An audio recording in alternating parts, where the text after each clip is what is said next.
Hello and welcome to this video. We were continuing the first chapter of your history, that is tracing changes through 1,000 years. In last video, we discussed up to the new and old terminologies, and in this video we will discuss about the sources of history. Well, historians use different types of sources to learn about the past, and choosing the source depend upon two things like the period of their study and the nature of their investigation. For information, historians rely on coins, inscriptions, architecture, and textual records.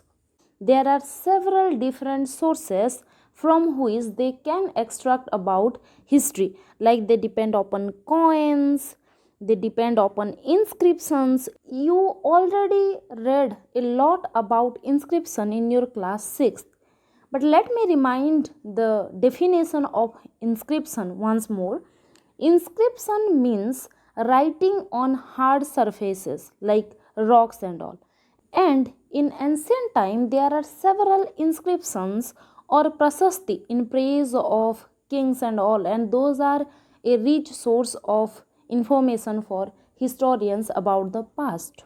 Then, architecture, like their construction techniques, etc., and textual records.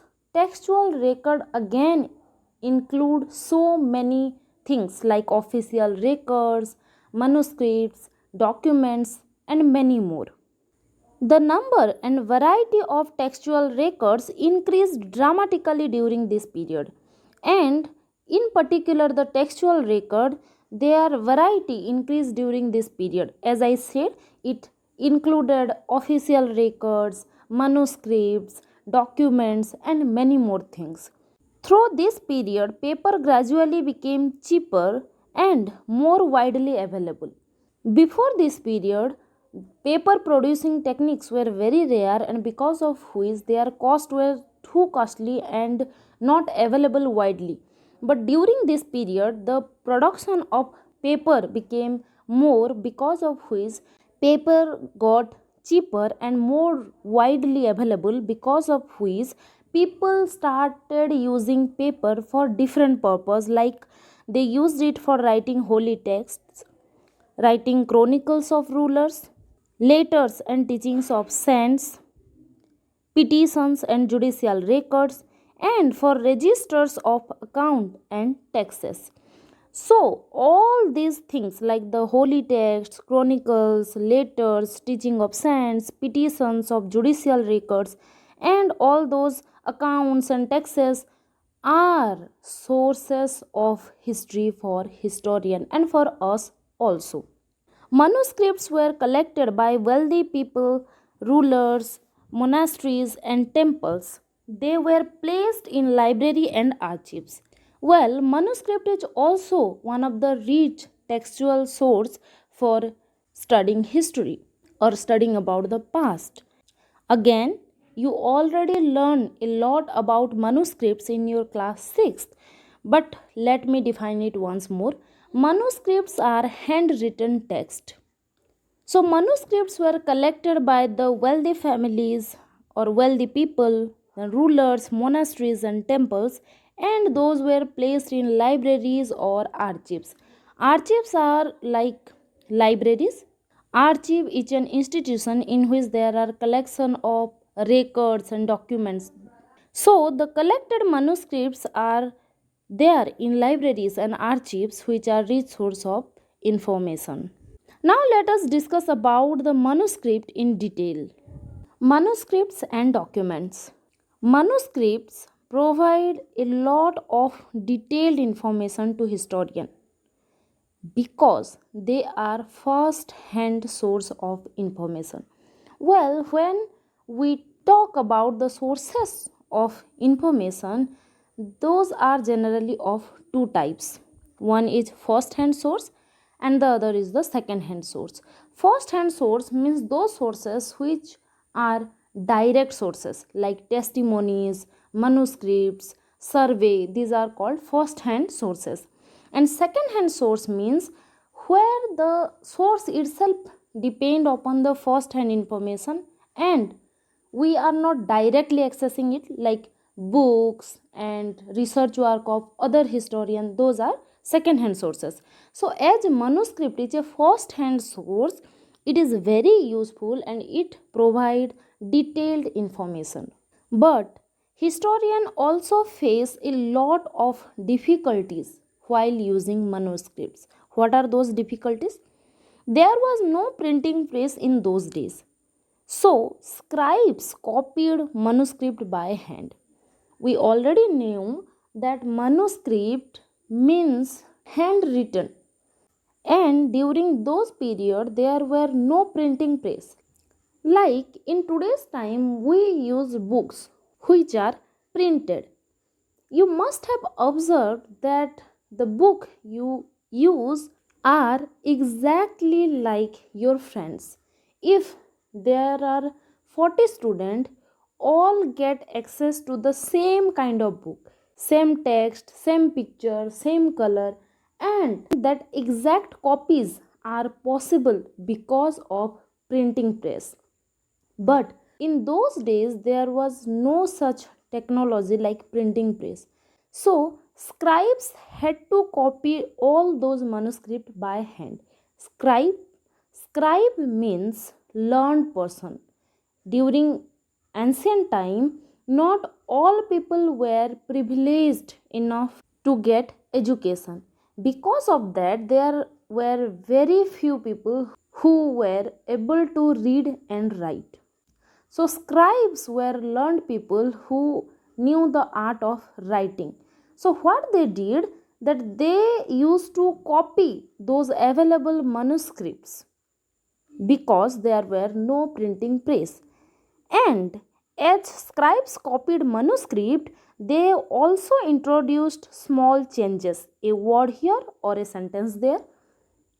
For example, sometime you ask your friend for their copies in order to note down their notes or their exercise, and you must have came across such situation where you fail to identify their handwriting, because of which you fail to recognize what they have written.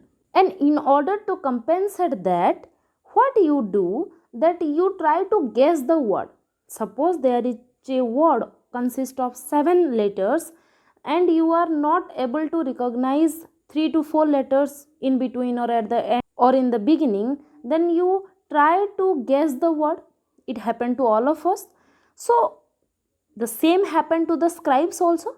When they fail to recognize some sentence or some word, because manuscripts are handwritten and everyone's handwriting differ.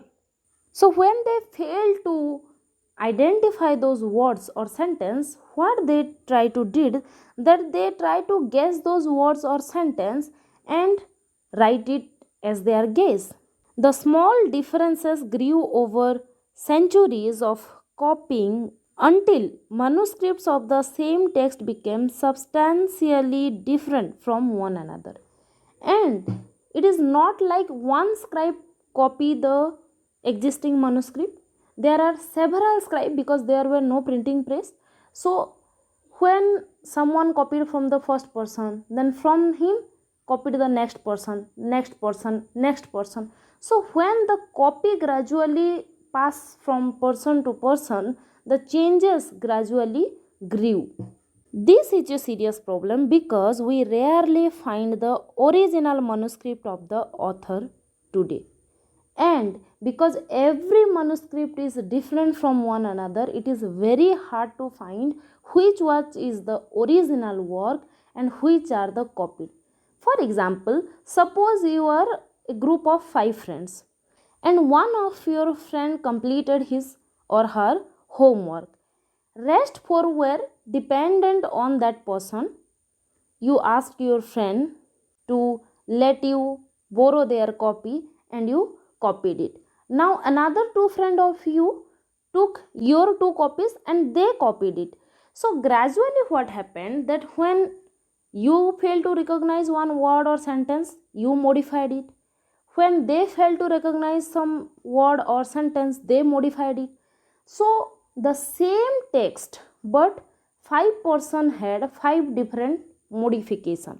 So it is hard to recognize who is original and who copied from the other. But it is easier in this time because I can directly ask that who did the homework originally and who were copied. Then you might answer like yes, we copied from our friend, or your friend might answer that yes, I did it first and they copied from me. It is easier because you are alive, but the scribe are dead now. So it is very difficult for the historians to find out which manuscript is original and which are copied later and modified. As a result, historians have to read different manuscript versions of the same text to guess what the author had originally written.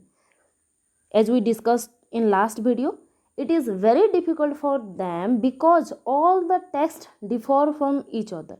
So what they have to do, they need to go through all the versions of the same text in order to guess what the author actually want to say. So these are the big drawbacks of using manuscripts as a source of history. These are the drawbacks which are faced by the historians while extracting information related to history from manuscripts.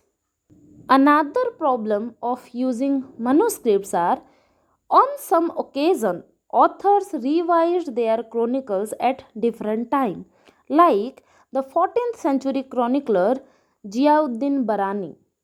Well, you must have witnessed that in your book there are some details about that book, like where it is published, when it is published, which edition. What is the meaning of edition? Like how many times the book is being revised. You must have seen that somewhere it is written first edition or second edition or 14th edition or 50th edition. That means that book is been revised those many times. So some chroniclers were there who revised their own work. For example, the 14th century chronicler Ziauddin Barani. Ziauddin Barani wrote his chronicle first time in 1356, and another version where he revised his work was 2 years later, that is 1358. The two works of Ziauddin Barani differ from each other, but historians did not know about the existence of the first version until 1960. It remained lost in a large library collection, and very later they found that the chronicle they are using for extracting information had already a first version. So situations like these are faced by historian while studying about the history from sources like manuscripts. That's all about this video. Thank you.